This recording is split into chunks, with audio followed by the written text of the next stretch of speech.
नमस्कार दोस्तों, मेरी अनमोल कहानियाँ में आपका एक बार फिर से बहुत बहुत स्वागत है। दोस्तों, अभी तक आपने सिर्फ राम और हनुमान जी की कहानियाँ सुनी होंगी, लेकिन आज मैं आपके सामने एक बहुत ही रोचक कहानी लेकर आई हूँ जो कृष्ण जी और हनुमान जी से संबंधित है। तो आपसे निवेदन है कि आप इस कहानी को पूरा ज़रूर सुनिएगा और मेरे चैनल को लाइक, कमेंट, शेयर और सब्सक्राइब करना ना भूलिएगा। तो चलिए सुनते हैं। एक बार की बात है, अर्जुन वन में फूल लेने गए। वहाँ हनुमान जी पहले से ही विराजमान थे। अर्जुन ने जैसे ही फूल तोड़े, हनुमान जी की निद्रा टूट गई। हनुमान जी ने पूछा, कौन है वहाँ? अर्जुन बोले, मैं हूँ। हनुमान जी ने पूछा, यहाँ क्या करने आए हो? वह बोले, फूल लेने आया हूँ। हनुमान जी बोले, फूल ले जाने से पहले कम से कम पूछ तो लो। वह बोले, फूल ले जाने से पहले क्या पूछना, यह तो इतनी छोटी सी बात है। हनुमान जी बोले, बात छोटी हो या बड़ी, बात चोरी करने की है। किस लिए फूल ले जाने हैं? अर्जुन बोले, पूजा के लिए ले जाना है। हनुमान जी ने कहा, पूजा अच्छी बात है, लेकिन चोरी से फूल ले जाना ठीक नहीं। किसके लिए ले जाना है? अर्जुन ने कहा, भगवान कृष्ण की पूजा के लिए। हनुमान जी हंसकर बोले, फिर तो ले जाओ, कोई बात नहीं। अर्जुन ने पूछा, हंसते क्यों हो? वह बोले, जिसके भगवान ही चोर हों, उसकी पूजा के लिए चोरी से फूल ले जाना ठीक है। जाओ, कोई बात नहीं। अब अर्जुन को बहुत गुस्सा आया। उसने बोला कि हमारे माधव को चोर बोल दिया। अर्जुन ने क्रोध में आकर बोला, हाँ, तो मुझे आपके भगवान के बारे में भी पता है। उन्होंने वानर और भालुओं से फूल बनवा दिया। बहुत बड़े महारथी हैं। यही उनकी ताकत है कि वह छोटे छोटे भालुओं से पुल बनवा रहे हैं। अगर इतने ही ताकतवर हैं तो उन्होंने बाण से पुल क्यों नहीं बना दिया? हनुमान जी ने कहा, क्या तुम बाण का पुल बना सकते हो? अर्जुन बोले, हाँ, बिल्कुल बना सकता हूँ। हनुमान जी ने कहा, देख लो, लेकिन ध्यान रखना, जो पुल भगवान ने बनाया था वह बहुत शक्तिशाली था। उस पर उनकी पूरी वानर सेना लंका पार कर गई थी। तुम्हारे बनाए पुल से उनका एक ही वानर निकल जाए तो तुमको शक्तिशाली मान लेंगे। अर्जुन बोले, हाँ, बिल्कुल बना सकता हूँ। हनुमान जी ने कहा, अगर टूट गया तो? अर्जुन बोले, नहीं टूटेगा। हनुमान जी बोले, फिर भी अगर टूट गया तो?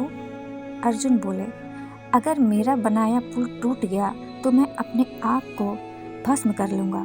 क्षत्रिय हूँ, वादा करता हूँ। अर्जुन ने बाण की वर्षा की और एक शक्तिशाली पुल का निर्माण कर दिया। अर्जुन बोले, पुल तैयार है।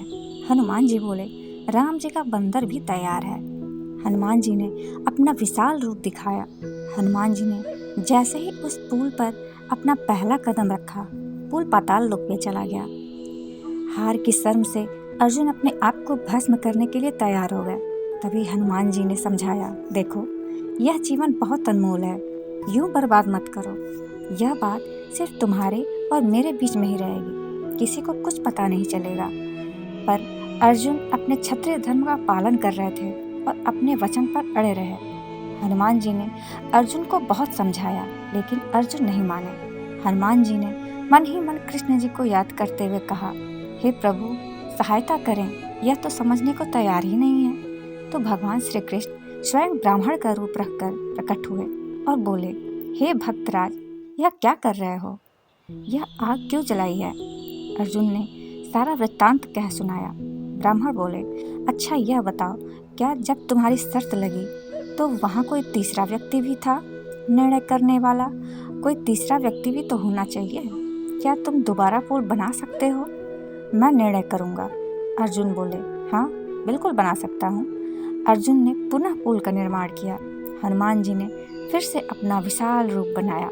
भगवान ने कछुए का रूप बनाया और पुल के नीचे जाकर बैठ गए। इस बार पुल नहीं टूटा।